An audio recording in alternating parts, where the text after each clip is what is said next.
identity that I develop because of that, or in spite of that, is what will help me or not help me, depending on the identity that I adopt, on managing that, right? On how, okay, I was diagnosed with ADHD. Great. What does that mean? Right? What meaning am I going to give to that? Does that mean I'm going to take advantage of the superpower of being able to multitask? You know?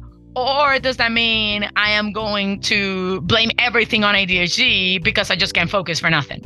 You know what I'm saying? And I think that is the part that we do get a saying in it, right? It's the same thing with somebody who gets diagnosed with cancer, right? Like, what are you going to do about that? Like, what is that going to mean to you? You know, like, does that mean life is over and you're just going to sit and watch TV for the next 3 months because the doctor gave you 3 months to live?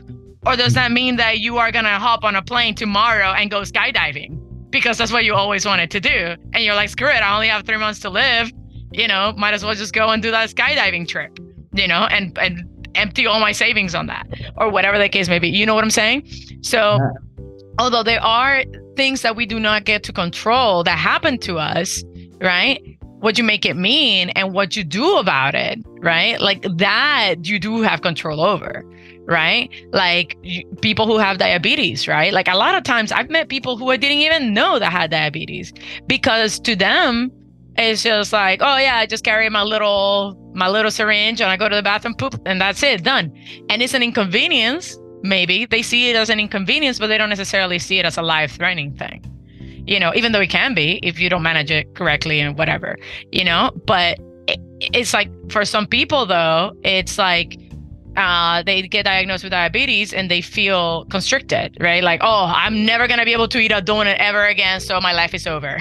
You know? It's like, no. There are so many other things about life that you could be enjoying, you know? Like you could even be an advocate for it. You can do so many things, and we can take it as far as, you know, like my mom, for example, my mom committed suicide, you know, and I'm not sure if I ever told you this or if it happened before we met, but you know, it's like, those are things that's something I had no control over that. Right. And that's something that just happened in my life. But what am I going to make it mean? You know, am I going to be afraid for the rest of my life that I may do the same thing? You know, and I'm going to live with that for the rest of my life because, oh my gosh, what if I have schizophrenia too? You know, because that's what she had, you know, or am I going to think of it as a tool, you know, as a vehicle to see things differently, you know, like to have more kindness to people who are suicidal, you know, to develop, you know, to increase that awareness, you know, out there and talk about it without it being a taboo. You know, like, can I use that for good, you know, and have that perspective of, can I use that for good versus I'm an orphan? You know what I'm saying? That is a completely different mindset, you know, than, and we have to be very, very, what's the word I'm looking for? Intentional about it. It's not easy.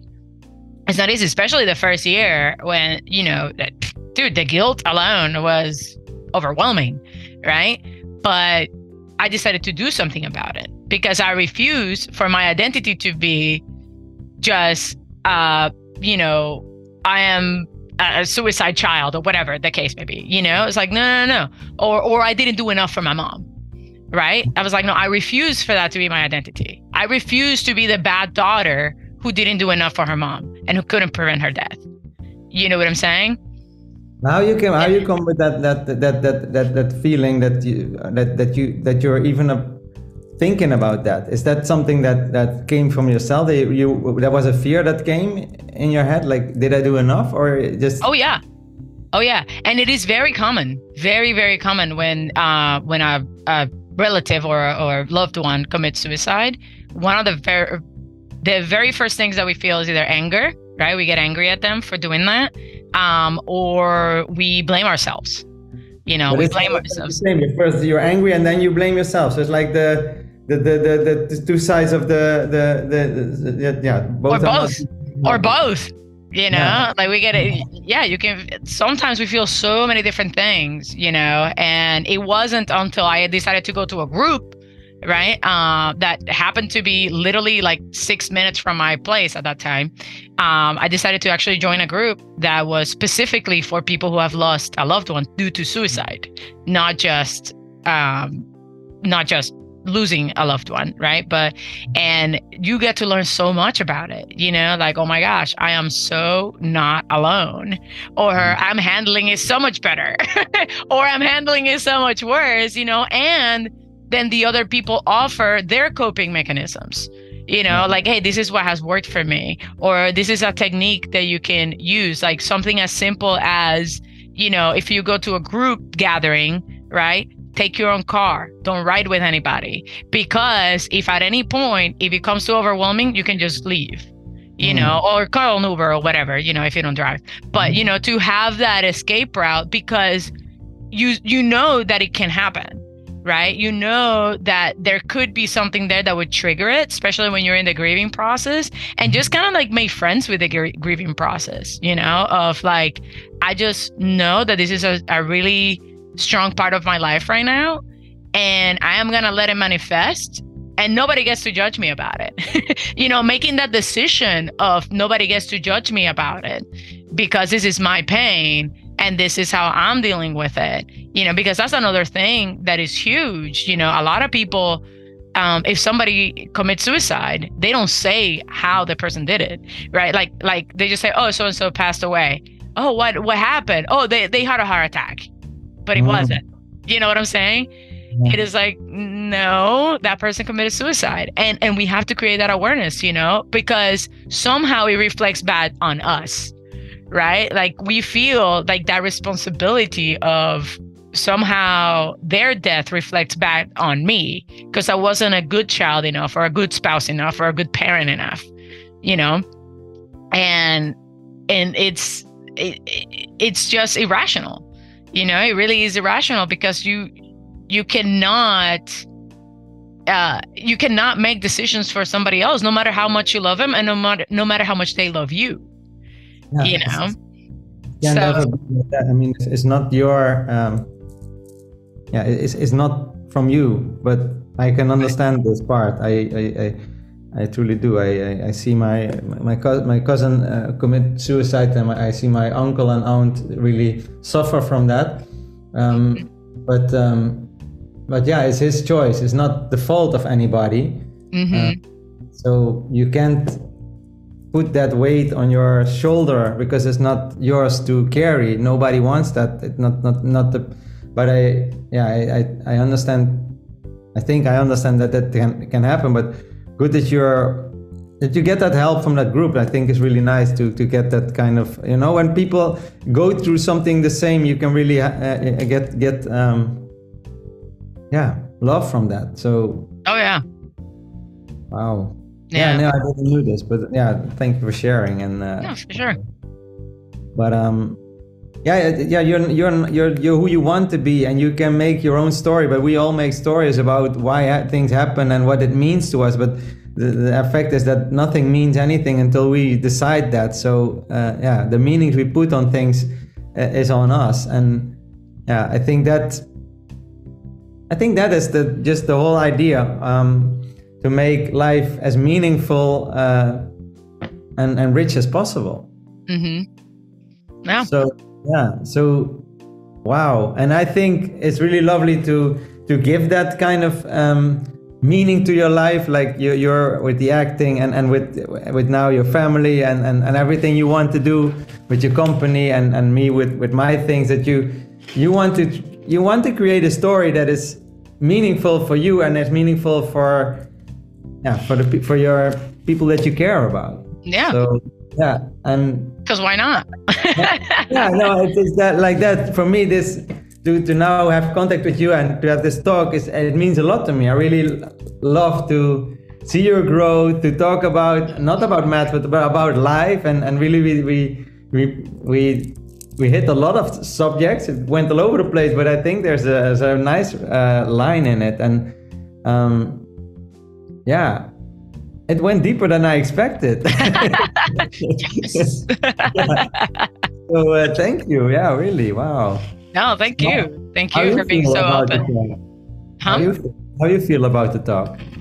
Oh, great. I love, having these kind of conversations because unfortunately, it's not something that I can talk with too many people, right? Like it's so rare that we in general come across, I think at least that's been my experience, to come across people who not only are they willing to talk about it, but they're also open to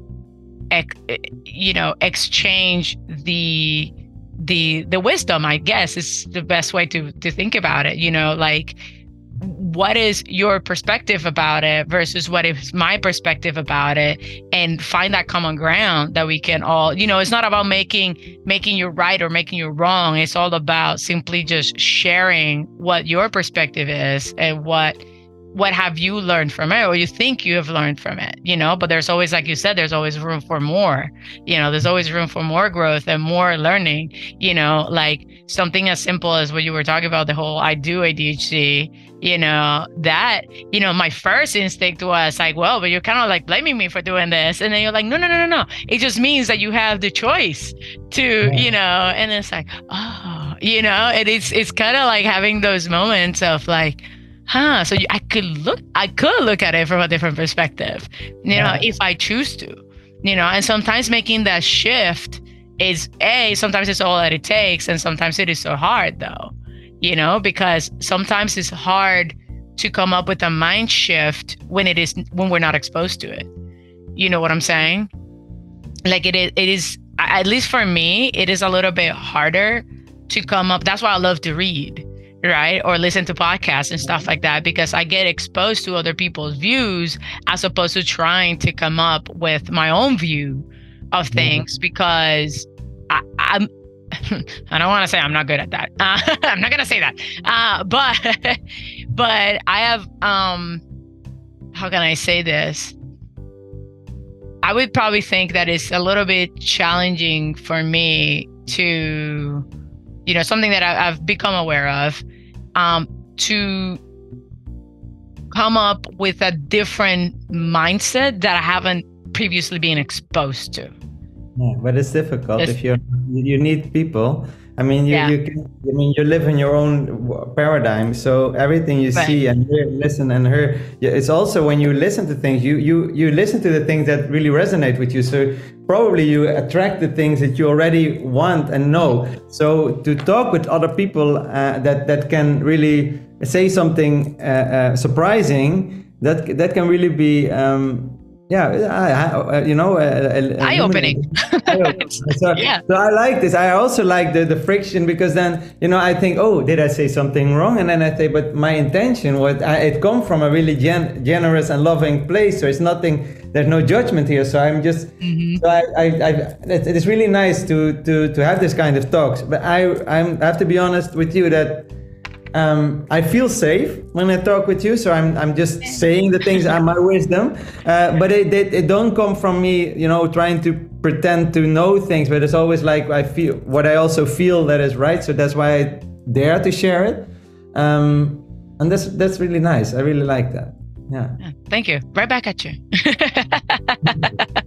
But yeah, we need to do this more often. I wanted to say that. I would say like we should do this once in a while, and then it's like it's a whole different podcast talk than normally. But it's like wow.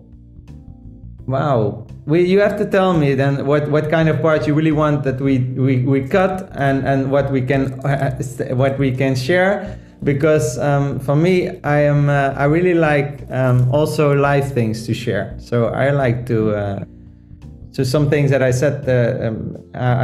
For me, I'm open, even about my relationship. I'm saying I don't care to show that vulnerability, but I can understand if there are some parts that you say, well, that is too personal. I don't want that. I don't particularly care.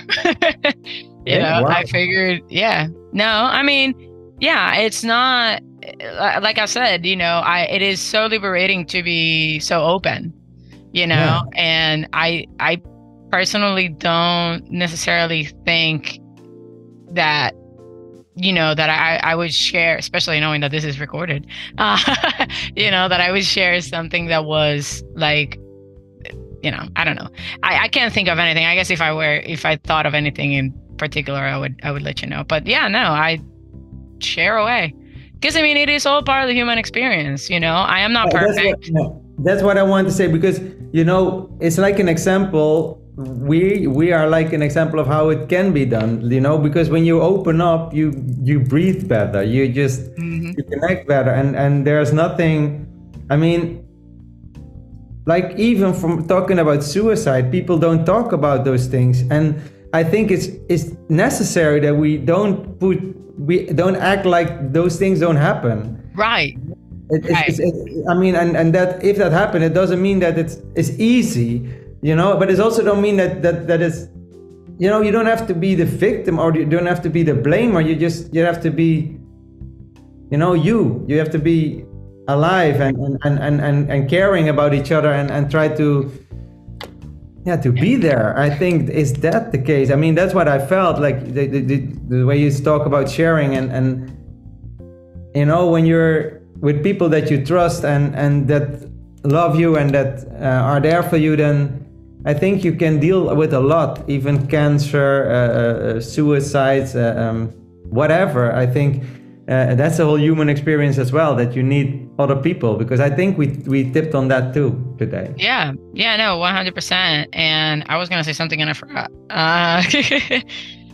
Oh, what I wanted to say is that I don't mean to sound like, if a loved one, commits suicide, if you have the right mindset, you're just going to get over it. You never get over it.